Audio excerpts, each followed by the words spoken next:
Good morning to everyone. Thanks for listening to Monroe Monday on this Monday, March the 7th. Hope everyone's having a great day so far. We do have rain in the area. Look at the radar here just a minute. See if we got any storm activity getting close by or whatever. But looks like we're right in the middle of it right now, so we're just getting rain. So we're probably in pretty good shape right now. Don't look like we're going to get any storm activity anyway. So just be aware of treacherous rains and maybe flooded areas if it does rain very much. First guest today is Jamie Adams, and he's here with the Monroe County Fire and Rescue. Is that right? That's right. And we're going to talk to him for a while. We're going to have an event. It's a fundraiser, I guess. It is a fundraiser for the fire department. It's going to be March the 12th. It's coming up Saturday at 6 o'clock. We are going to auction off a few items that have been donated by local businesses, and have food and drinks for everybody. We'll have live entertainment there, a band, which is the band that I'm actually playing with. And that is the name of? Southern Rain. Southern Rain? Southern Rain. We've been playing together for about 15 or 16 years. And we are going to have during the fundraiser, we're having a 50-50 draw. They can pay people can pay $1 a chance, or just and get however many chances that you want. They'll put it in a pot, and then at the end of the fundraiser, they will draw it, or they'll draw a name, and if the pot's got $500, then they get $250 of it. Yeah. They get they keep half of it. We are going to be auctioning off. Well, if there's enough people, we will be auctioning off or taking chances on a Henry 22 rifle, and then we're going to be auctioning off a Rossi 22 rifle. And that's this coming Saturday, March the 12th, and it starts at 6 o'clock. Were those weapons, were they donated also? They were. I think one of the local magistrates, I think, donated the Rossi 22, and then the May Shoot Supply donated the Henry 22. So tell us a little bit about the Monroe County Fire and Rescue, what they entail, what they do. A lot of people, they just hear that and they think, well, it's just a bunch of guys get together and go to a fire or something, Yeah. But I mean, there's a lot more to it. There is. Let's go into detail about firefighters, first responders, just everything about the fire and rescue. You have to be 18 years old to join, and you have to have at least it's either 20 or 30 hours of class time of training to be able to respond to calls. But to be certified, you have to take fire classes, of course, and of course we have them local here at the fire department, at least 2 or 3 times a month. And you have to have at least 150 hours of training time to be certified, to be a certified firefighter.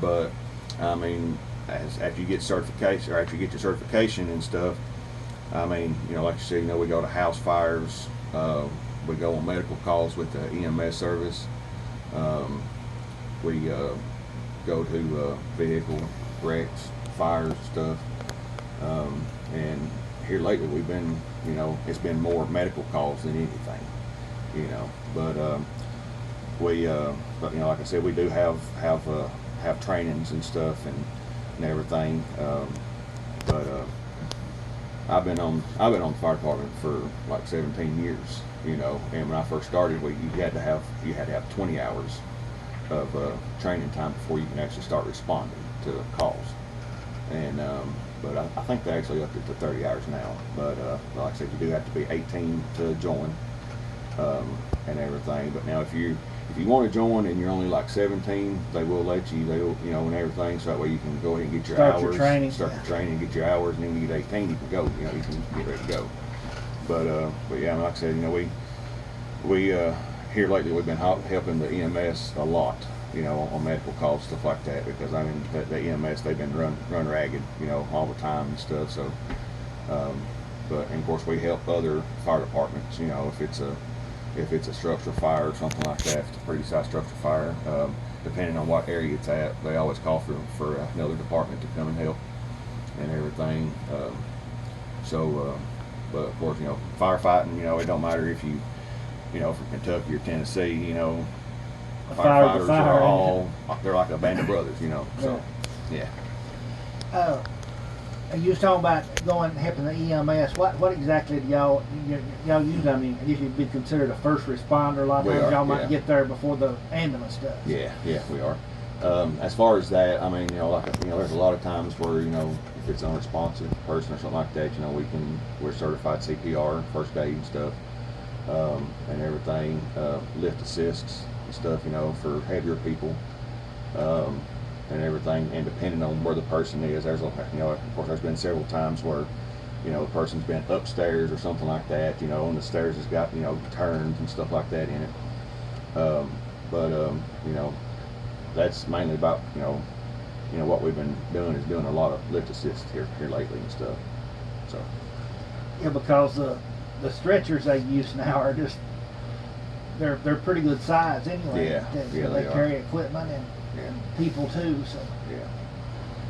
Alrighty, give us some of the training that you have to be a firefighter. Just be specific here. Just give us like a class and okay. What's it about? Well, like I said, CPR. You have to have so many hours. I think like it's either 8 or 12 hours CPR training time.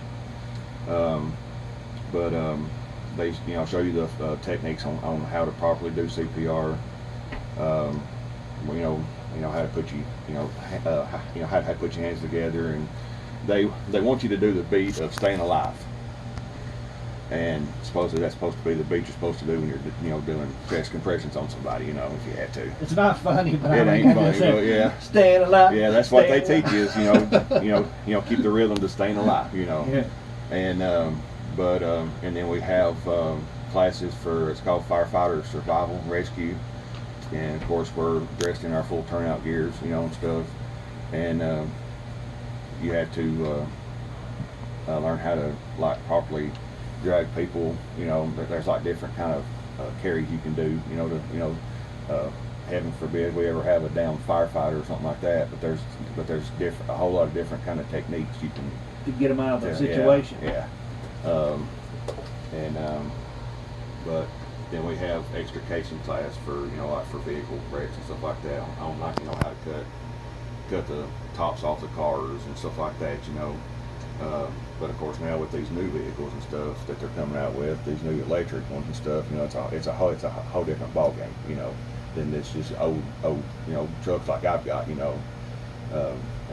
because of course these electric vehicles, they're more dangerous really, because they've got their battery that's in the floor instead of in the front, like in the front hood.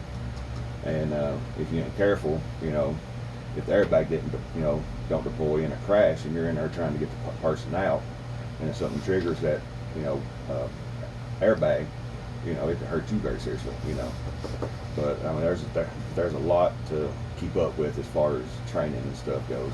So y'all have had training on electric vehicles already Yes, so sir. far? Yes.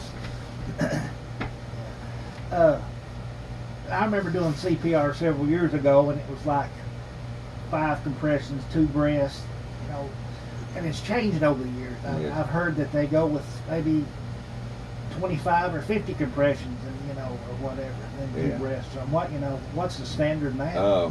The last time that we took our CPR class, which was last year, it was unless you actually see the person go down. If you see the person go down, you're supposed to give two breaths, and then the rest of the time just do your chest compressions, because they're saying that it's just more important to do chest compressions to try to get blood to go through your arteries and veins and to your brain. Air in your lungs. Yeah. So now, like I said, like if we get called out to an unresponsive person and they're not breathing, we just automatically go ahead and start chest compressions. But like I said, if you actually see somebody go down, they say that you can do the 2 breaths and then do chest compressions. Do y'all carry, I think it's called an AED with y'all? We have one on our rescue truck, and everybody is supposed to be certified to use it, and everything. But yeah, we do have one on our rescue truck. Alright, let's take a few minutes and we'll take a break and we'll be right back. Welcome back to Monroe Monday, March the 7th. Well, with us Jamie Adams with the Monroe County Fire and Rescue, and we're talking about the event that they're going to have this Saturday at the old high school, right? That's right. Yeah. Right. Starts at 6 o'clock. 6 o'clock. And we'll let Jamie explain why they're having a fundraiser, basically.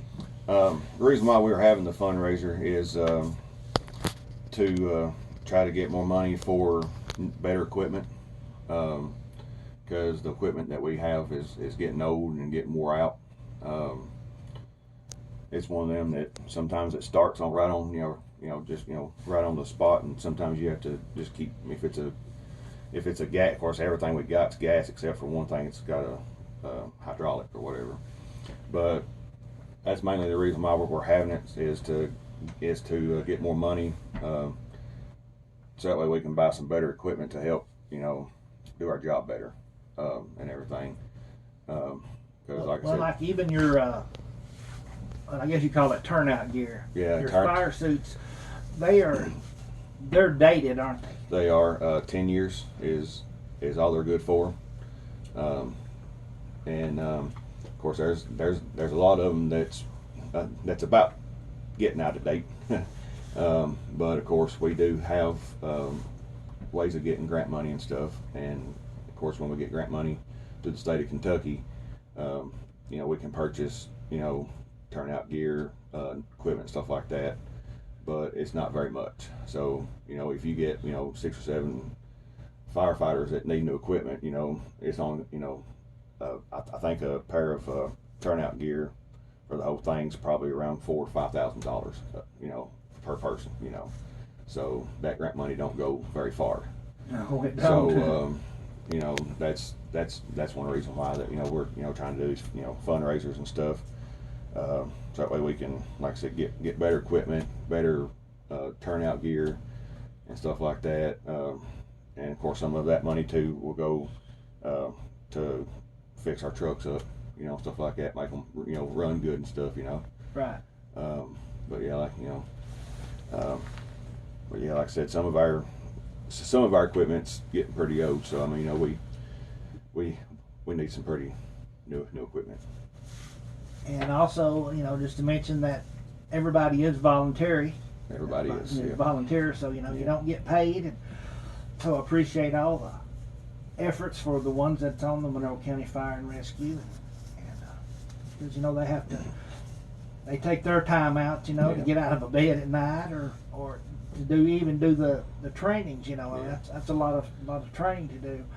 Yeah. And of course we got the Monroe County Fire and Rescue is our county, and then we have different ones throughout Monroe County in different areas. Yeah, and we got the Tompkinsville, which the Tompkinsville Fire Department and the County Fire Rescue is probably not even a half a mile from each other. But some of our members that are on the County Fire and Rescue are also on the City Fire Department too. So you got two different fire departments that one person's own.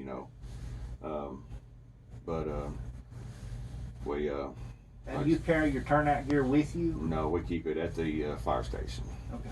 And like you said, we get it may be 2 or 3 o'clock in the morning when our tones go off for a structure fire or a car wreck or something, and there's been times where every one of us has had to leave home when we're trying to celebrate Thanksgiving or Christmas or something like that with our families, to try to help somebody else, but that's what we're there for. All right, for the next few minutes, we're going to shift directions a little bit.